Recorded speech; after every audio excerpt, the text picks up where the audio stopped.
అందరికీ నమస్కారం. భగవద్గీత 12వ అధ్యాయం భక్తి యోగంలో 2వ శ్లోకం.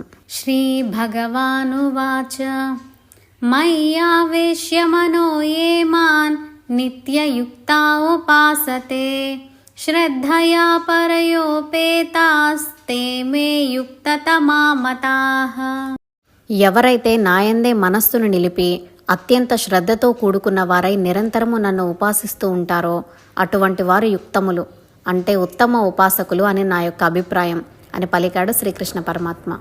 అర్జున, ఎవరైతే తమ ఏకాగ్రమైన మనస్సు నా యందు లగ్నం చేస్తారో, నన్ను నిరంతరము అంటే ప్రతిరోజు అత్యంత శ్రద్ధతో భక్తితో ధ్యానిస్తారో ఉపాసిస్తారో వారే యుక్తములు, అంటే ఉత్తమమైన వారు అని నా యొక్క అభిప్రాయం అని చెప్పాడు కృష్ణ పరమాత్మ.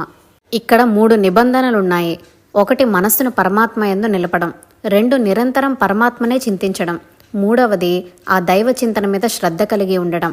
అంటే నేను పూజించేది కేవలం రాతి విగ్రహం కాదు, ఈ రాతి విగ్రహంలో పరమాత్మ ఆవాహన చేయబడి ప్రతిష్ఠింపబడి ఉన్నాడు. ఈ విగ్రహం పరమాత్మ స్వరూపమే కాని విగ్రహం కాదు. విగ్రహ రూపంలో ఉన్న పరమాత్మ అనే భావన, శ్రద్ధ, నమ్మకం కలిగి ఉండాలి.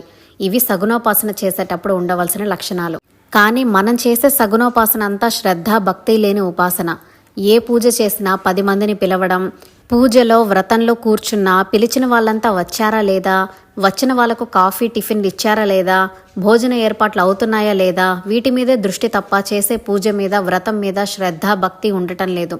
కాబట్టి నిత్యం నా మీద మనసు లగ్నం చేసి నన్ను శ్రద్ధాభక్తులతో ఉపాసించేవారు యుక్తములు అని తన మొదటి అభిప్రాయాన్ని వెలుబుచ్చాడు కృష్ణ పరమాత్మ.